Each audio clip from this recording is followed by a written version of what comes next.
This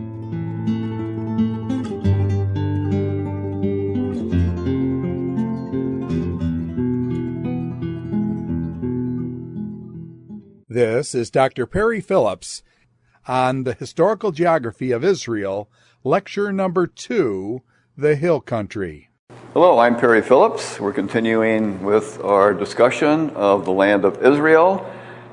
Today we want to talk about the central arena, which is the hill country of Israel.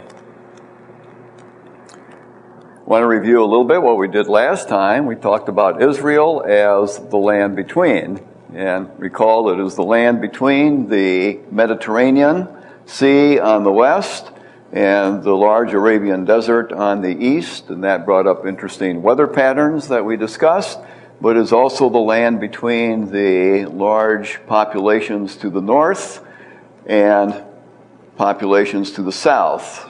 Over here in Mesopotamia as well, where we had international empires that arose, and they put pressure on Israel, and Egypt also put pressure on Israel. So in that way, Israel is the land between. That's kind of the overall overarching situation that we have in Israel.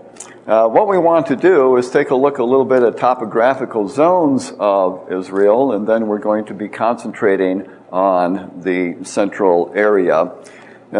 First of all, we have the coastal plain, and the coastal plain is made up of the Philistine plain to the south, the Sharon plain to the north, and then the plain of Akko, which is to the north. That's the first topographical zone. The second topographical zone, which is what we're going to be concentrating on today, is this central mountain range that goes all along this pinkish area that's like a central spine going up through the land of Israel. Then we have the Rift Valley, this deep depression that is running right through the land of Israel that actually starts up in Turkey and goes all the way down to the lowest point on earth, which is the Dead Sea, and then continues down through the Red Sea and eventually even down into Africa, down through Kenya and Tanzania. Over to the east, we have the Transjordanian Mountains, which is a high ridge that is east of the Rift Valley. As we mentioned last time, you get rain that falls on the Transjordanian Mountains, and so that area is fairly rich agriculturally. And then finally, we have the Eastern Desert. And these are the 5 topographical zones that we have. And a couple more names. Cisjordan is what is used to describe the area to the west of the Jordan Valley, and Transjordan is what is known as the area to the east of the Jordan Valley. Let's take a look at the maps of the hill country in context. There's Jerusalem, nicely marked. And the Judean hill country is to the south, with the main city there being Hebron. Over to the north, you have the hill country of Ephraim, and we'll get into a little bit more detail there as to what's going on. And north of there, we have the hill country of Manasseh. And then right in between the hill country of Judah and the hill country of Ephraim, we have Benjamin. And I'm calling that the Central Benjamin Plateau for reasons that we'll see. It's a little flatter and a little lower than the hill country to the south and the hill country to the north, and we'll see why that area is extremely strategic in the history of Israel. Let's take a look at some of the topographical features of the hill country. First of all, geologically, it is composed of what we call hard limestone. Now, any kind of limestone, if somebody were to bounce a piece off your head, you would think it would be pretty hard. But limestone comes in various categories, and the kind of limestone that comprises the hill country is a very hard limestone. It is not eroded quite as easily as some other stones. But when it does erode, it erodes into a nice red soil, and this soil is very rich.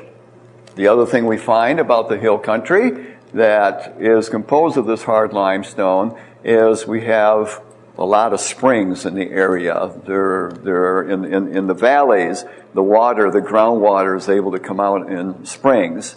And we read about this in Deuteronomy chapter 8 and in Deuteronomy chapter 11. We will not go over those verses, but those verses describe the quality of the land, where these things, good soil and valleys and springs and being able to dig copper out of the soil and to dig iron out of the rocks is also mentioned.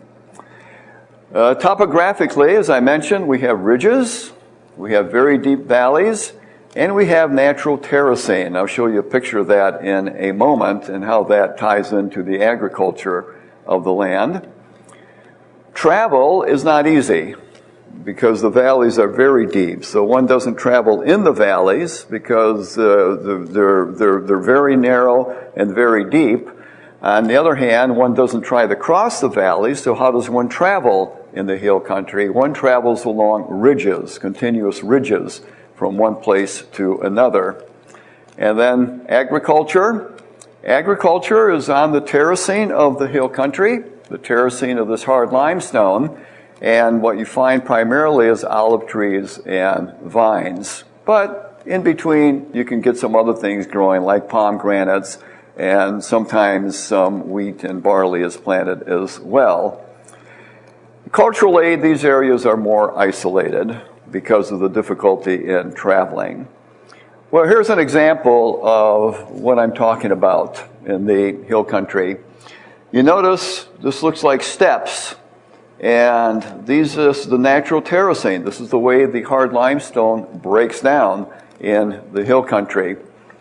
Remember when I first went to Israel back in the 70s, and we saw this coming up from Jerusalem, and we're wondering, what in the world's going on here? It was as though some giant had carved out steps on the hills. You imagine one sort of bounding up and down these steps. Actually, this is a natural phenomenon that occurs in the hard limestone. If you take a look very carefully close by here, you see a number of things. First of all, the red soil is fairly obvious. These trees are olive trees. And you notice that the terraces have been somewhat enhanced. And what the farmer does is the following. You've got to dig some of the rocks out of the soil. And the rocks are then taken and put in the edges of the terraces, and a little wall is built there in order to hold the soil back. So you do have the natural phenomenon of terracing that occurs just geologically, but then you also have the farmer that is enhancing it by putting the rocks together as a wall that holds back the soil, upon which he can plant his vineyards and his olive trees. Notice the road also is going along the ridge. And if you look very carefully, you'll see a little village up here on top of the ridge as well. And why on top of the ridge? Because that's where the communication is a little more easily done. Well, Judean hill country, we want to take a look at some historical connections. First of all, Judean hill country, the main city there is Hebron. You say, wait, what about Jerusalem? Well, I'll mention Jerusalem a little later. But Jerusalem is actually in the land of Benjamin. But the main city is Hebron in the Judean hill country. That is where Abraham's 3 visitors were from, or visited him when he was there. That's where he purchased his land to bury his wife, Sarah. It was a city of refuge, and it was David's first capital, King David. And following suit, Absalom then, during his coup, went to Hebron to be crowned king, to come back and take the kingdom from his father. Another important city, of course, is Bethlehem. It is where David was born. It is where he was anointed as king by Samuel. But it is also where Jesus was born, the greater king of David's descent. And another place I want to mention is Tekoa. This is important because it's on the edge of the wilderness. It is the hometown of Amos, but it also is the area connected with Maon and Carmel, where David fled from Saul for quite a bit of time. So, with those cities in mind, let's take a look where they are.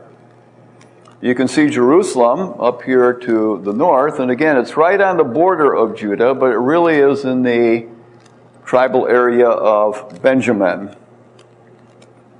There's Bethlehem, about 5 miles to the south. Hebron is about 10 miles south of there. And then another city that I didn't mention, but since it's used as the southernmost city of Israel, when we talk about Israel being from Dan to Beersheba, Beersheba is about 20 miles south of Hebron. And the other areas that I mentioned, Ziph, Carmel, and Maon, are there. And quite a bit of history occurs there. As I mentioned previously, it is where Amos came from, but it is also where David was fleeing from Saul. Let's take a look at some of the other areas. The hill country of Benjamin. This is a very important crossroads, as we will see. Hill country of Benjamin, and first of all, it is very strategic. It is a plateau area. It's a little flatter than the hills around. And the other thing to keep in mind as well is that Benjamin is a little lower than the hill country of Ephraim and Manasseh to the north and Judah to the south. And in a sense, it's like a saddle point.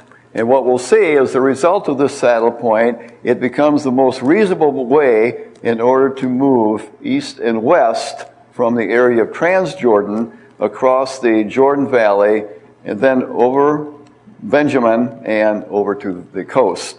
We'll get into that in a little more thoroughly later. But here, the ridge route, north and south, meet the major east-west connecting routes, and they meet right in the central Benjamin Plateau. So here's your major north-south route that goes right along the central spine, right along this ridge of mountains that are part of the central part of Israel.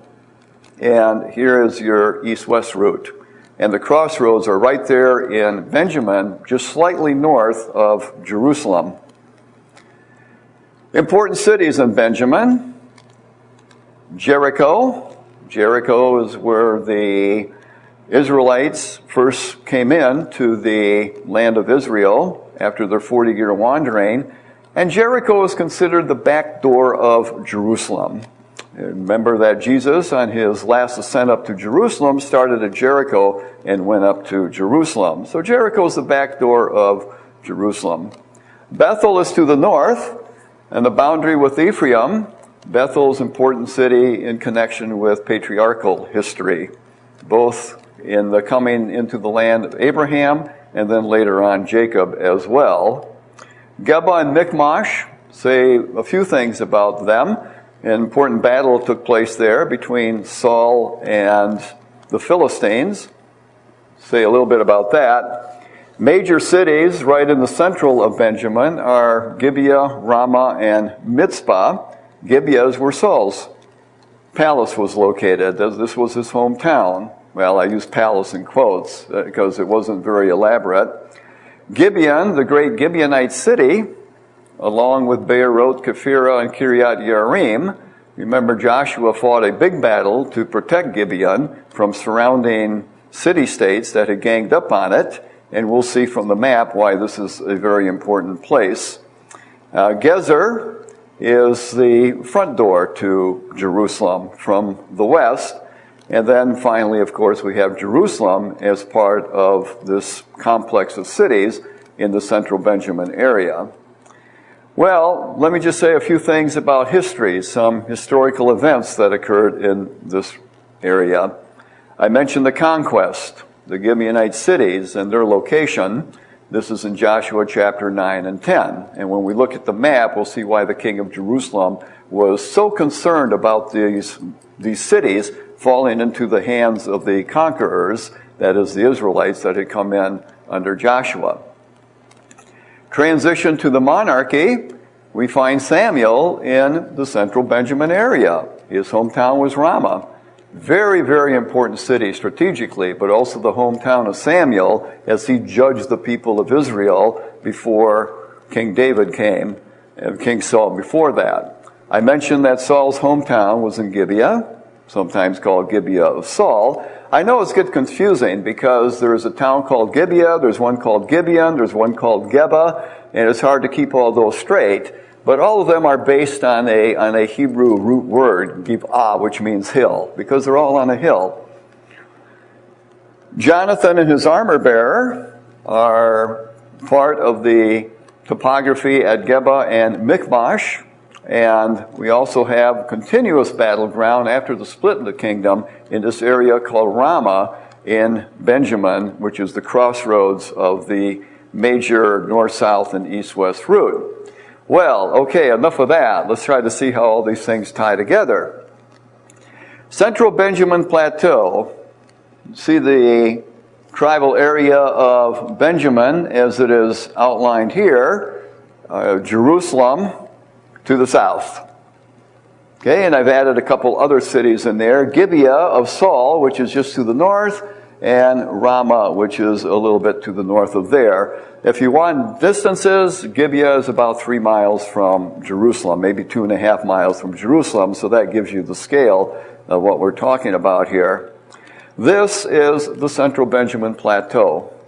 I'll show you a picture of it. It's a flatter area, and it is comprised of the cities of, going from north to south clockwise, Mitzpah to the north, Geba to the east, Gibeah to the south, and Gibeon to the west, one of the great Gibeonite cities. And that is an extremely contested area because of the crossroads that meet right in central Benjamin. Over to the west, as I've outlined here, you have the Gibeonite cities that I have mentioned before. And so you have a block of people that are ensconced in the western part of Benjamin. And of course, they're going to have quite a bit to say about who goes back and forth, east and west, through that particular area. 2 Kings chapter 15, verses 16 to 22, repeated in 2 Chronicles chapter 16, we read about the northern king, Baasha, that came down and he fortified this city of Ramah. Hey, now you say, so what? Well, here's a so what. You notice that Ramah is right along the north-south route and right along the east-west route. That's where they meet. And when this northern king came down and fortified that area against Asa, who was the southern king, King Asa in Jerusalem realized that his whole northern approach had been cut off. And so instead of fighting the war against Baasha, what he did was send a note off to one of the Aramaic kings, Syrian kings, to come down and attack Baasha from the north. Baasha eventually had to relinquish this area of Ramah, and Asa then took the fortifications of Ramah and moved them up to Mitzpah, thereby opening this very critical juncture at Ramah so that Jerusalem would be able to have the proper flow of traffic that he was looking for. Well, here's the central Benjamin Plateau, and this is Gibeon right in the center here, this major city. This is one of a lifetime photo ops that we had one morning when we were in a high area right by Gibeon, and there was dew in the valley, fog in the valley, and we were able to get this picture. I debated whether to get the picture now or else go see something else and come back. I'm glad I took the picture when I did, because when I came back, all that had dissipated. It was all gone as the sun came up. But you see, this is, even though you've got some hills here, this area is really fairly flat and is very easy to traverse compared to these other terraced areas that we have elsewhere in the hill country. A little bit more about Gibeon. There's a great pool at Gibeon, perhaps the great pool that is mentioned in 2 Samuel chapter 2, where you have a battle between the forces of Saul and the forces of David at that point. There's also an interesting water system shown by the steps over to the right. We had a great time taking groups to Gibeon. Unfortunately, the political situation is such that for the last number of years we've not been able to take people there. but it is a fabulous place, historically and archaeologically. Well, that was Western Benjamin. Here's Eastern Benjamin. And I think you can see from the topography, this is a very difficult area to traverse. We are looking east.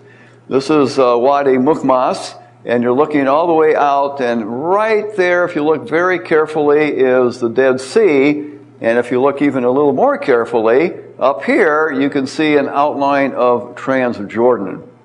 So you're right at the edge of what we call the Judean wilderness. You can see that this is a very, very rugged area. However, what we read about in Scripture is a story where the Philistines are up on this mountain and the Israelites are over here. The Philistines are over at Michmash up here. The Israelites are here.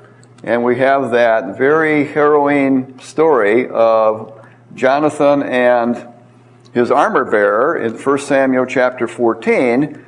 And what Jonathan and his armor bearer are able to do is climb up along the rugged ridge that we have towards Michmash. They're able to overwhelm a Philistine fortress, and a great battle is won as a result of his bravery. Well, that's the hill country of Benjamin. Let's say a few things about the hill country of Ephraim and some of the important things that are going on there. First of all, we mark Jerusalem. That's going to become our peg. And again, to get an idea of the scale here, from Jerusalem over here to Gibeon, we are probably talking about 7 miles or so. Rugged topography like Judah's. Whatever I could say for Judah, I can say for Ephraim, except to say that the mountains there actually reach a little higher elevation than what they do in Benjamin. In Benjamin, we might get up to about 2,800 feet. In Ephraim, we can get up to about 3,000 feet. And if we go south to Hebron, we're up around 3,000 feet again. So as I said, we have the saddle point in Benjamin. One of the major cities in Benjamin is Shiloh, and that is located over in the eastern part. And Shiloh became important because that is where the tabernacle was set up soon after the Israelites came into Israel. Here is a picture of Shiloh and some of the excavations that have taken place here at Shiloh. This is a new Israeli settlement at Shiloh, a very important area religiously. Remember that the tabernacle was there, and during a battle that the Israelites had with the Philistines, the tabernacle was taken from there down towards the coast and near an area called Aphek, and there it was lost. Though eventually the Philistines learned their lesson and the ark was returned to Beth-Shemesh down in the southern part of Judah off to the west near the coast. Another thing you find in the hill country are watchtowers. And to give you an idea of how elaborate this particular watchtower is, there's somebody right up here in the watchtower. I mentioned that you've got to do something with the rocks that you dig up out of the soil. One thing you can do is build walls at the end of the terraces in order to keep the soil back and be able to plant your vines and your trees. The other thing you do is build a watchtower. Why do you want a watchtower? Well, at the time that you're harvesting your goods, you want to be able to protect them. And so the watchtower serves as that. Not only watchtower, but also kind of a sleep tower as well, because during the harvest season, people will actually sleep there overnight in order to protect their products. Hill country of Manasseh is just to the north of there. And there are some major features of the hill country of Manasseh. First of all, we have the hills of Ebal and Gerizim, or I should say Mount Ebal and Mount Gerizim, that are right by a place called Shechem, a very important city. Shechem is important again for patriarchal history. When Abraham came into the land, he stayed at Shechem. Later on, when Jacob came into the land, after he was off in Mesopotamia for a while, he came back into the land. Again, he stayed at Shechem for a while. I'll say a few more things about Shechem. But Shechem is right in between Mount Ebal and Mount Gerizim. Also, this is the connection from Shechem out to the coast, so-called Nahal Shechem. Nahal is the Hebrew word for river, but loosely speaking, it's more like a valley. And as I say, it goes from Shechem and it continues on out towards the coast. And this is a major connection between Shechem and the west. Samaria is an important area. It turned out to be the capital, eventually, the final capital of the northern kingdom after the kingdom divided. And Samaria was an isolated hill that was bought by Ahab, and he was able to build his palace there. Sorry, it was Omri, his father, who bought that. And finally, we have the plain of Sychar, and we have the capitals of the north. Here's the plain of Sychar. That's important.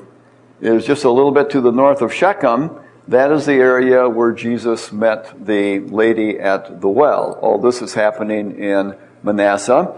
And then I mentioned the capitals of the north. I mentioned Shechem. That was the first capital. When the kingdom was divided in the time of Rehoboam, and Jeroboam then took over the northern kingdom, what he did was, in contrast to Jerusalem being the capital of the south, he put his capital in the north. And of course, he wants to put it at a city that has a certain amount of history associated with it, so he puts it at Shechem, and that becomes the first northern capital. Shechem, however, is not easily protected. This Nahal Shechem, this connection to the west, not only brings in commerce, but it can also bring in armies. And as a result of that, after a little bit, what Jeroboam did was to go to Tirzah, and his next capital, which is over here a little bit to the north of Shechem. A little bit more isolated, a little bit more protected. But later on, when Omri and Ahab come on the scene, they want a capital that is a capital. They want something that is strong, fortified, and yet has good connections with the west, with what is going on up north, especially their connection with the whole kingdom of the Phoenicians. And so what eventually happens is Samaria, very important city, becomes the third capital and final capital of the northern kingdom. That capital was destroyed by the Assyrians in 722 BC. So this, again, just by way of summary, very, very important area. First of all, you have Mount Ebal and Mount Gerizim with Shechem in between and the history associated there. One other thing I want to mention about these mountains is after the land was taken over by Joshua and the Israelites, it was in this area at Shechem between Mount Ebal and Mount Gerizim that the blessings and the curses were read. They were supposed to do that when they came into the land. Joshua was instructed to do this, and he did it at Mount Gerizim and at Mount Ebal, with those who were giving the blessings were on Mount Gerizim and those giving the curses were on Mount Ebal. So very important area with Shechem, the mountains. You also have the capitals, Tirzah and Samaria, and you also have Jesus in chapter 4 of John and his interaction with the woman at the well, also at that particular place. So very busy area that we have here in the hill country of Manasseh. Key points in history, just by way of review. Abraham arrives at Shechem. This is Genesis chapter 12. That's where he begins his sojourn in the land that the Lord has promised him. Joshua gathers the people at Shechem, Joshua 8 and Joshua 24, for renewal of the covenant. Joshua 24, this is the great speech that Joshua gives when he says, "As for me and my house, we will follow the Lord." And he commands the people and encourages the people to put away the foreign gods that they have and to follow the Lord. That all happens at Shechem. I mentioned the movement of the capital from Shechem to Tirzah to Samaria. This is 1 Kings chapters 14 to 16. The Phoenician influence during the time of Ahab and Jezebel is felt there. My wife, Elaine Phillips, will be giving a talk that discusses more thoroughly that particular connection. And during the Hellenistic and Roman period, I mentioned Jesus and the Samaritan woman at the well. I should mention also that during the Roman period, at the area of Samaria, which was called Sebatia at that time, Herod the Great built a huge temple to Tiberius, his benefactor. Well, I mentioned Shechem, Gerizim, and Ebal enough. Let me show you some contrast here, not only to show you what is going on between the mountains. You have Shechem is right here. Of course, it's right in the middle of this modern city called Nablus at this point, but we are looking west, and we are pretty much in the plain of Sychar, and we are looking west, and you see this pass right over to the coast. And this is the Nahal Shechem that I mentioned before. Mount Gerizim over here, Mount Ebal, part of it you can see. And this is what the situation is like in the fall. Notice the crops have been harvested, and the sheep have come in to eat what's left. Now, there's a very nice relationship between the farmer and the shepherd. The sheep are there eating what has been left and eating some of the stubble, but the sheep pay rent. And they pay rent in the form of manure, which then becomes very helpful to the farmer when he plows the field and plants his grains again later on in the year. So what you have is this very nice correspondence between the farmer and the shepherd. What is left is helpful for the shepherd, and if I may use the term, what is left by the sheep is then helpful for the farmer. But this is what it looks like in the fall. Here's what it looks like in the spring, after the winter rains. Ta-da! What a transformation, huh? You can see a little bit more of Mount Ebal in this particular photo. Again, the ancient site is right in here among the buildings. You can see the pass that goes off to the west, and then you see the field that is very full of flowers and certain goods and vegetables over in this area here. Well, the plain of Sychar is down below us, this flatter area that you see over here to the right. If you want to know where the tell of Shechem, by tell I mean the ancient site of Shechem, that's over here to the left.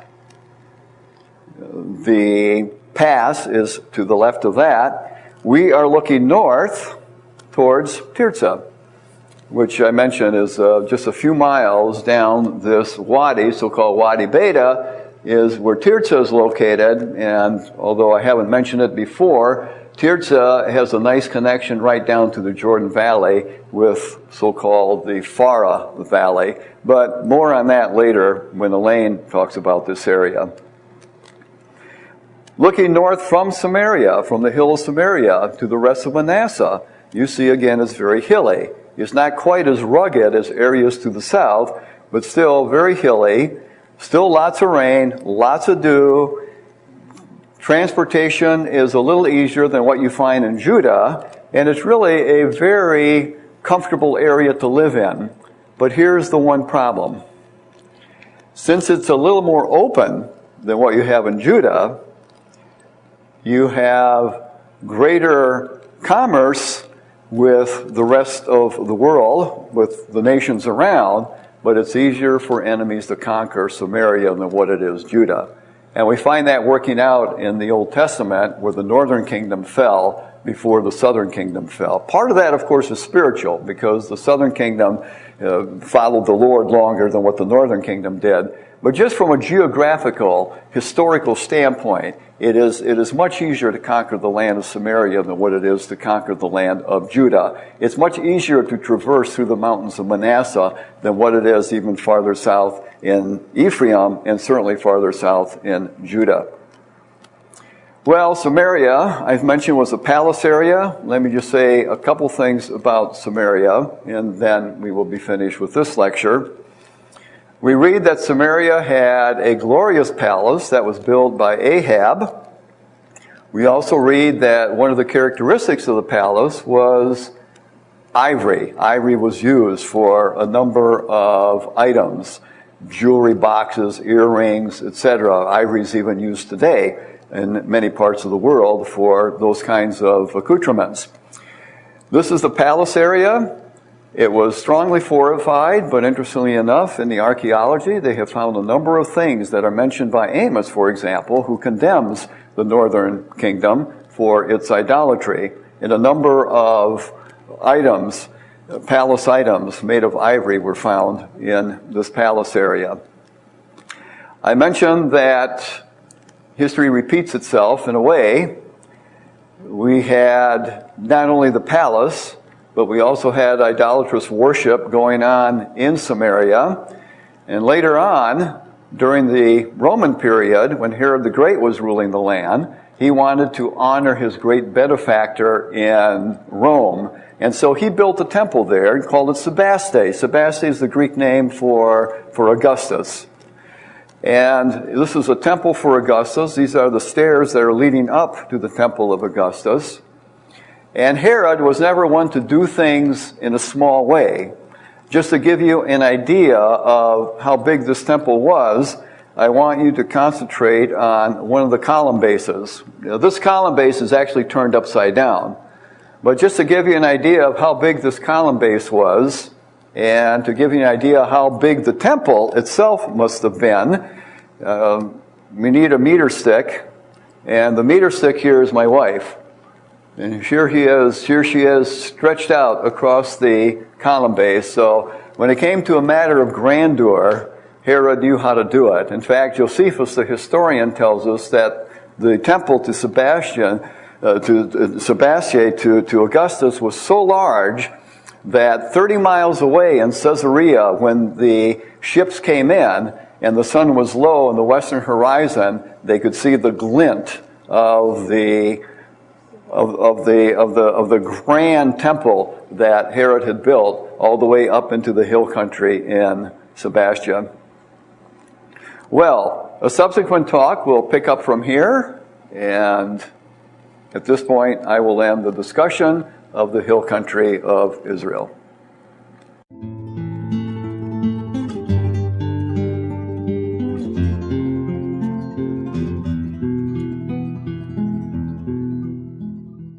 This is Dr. Perry Phillips on the Historical Geography of Israel, Lecture Number 2, The Hill Country.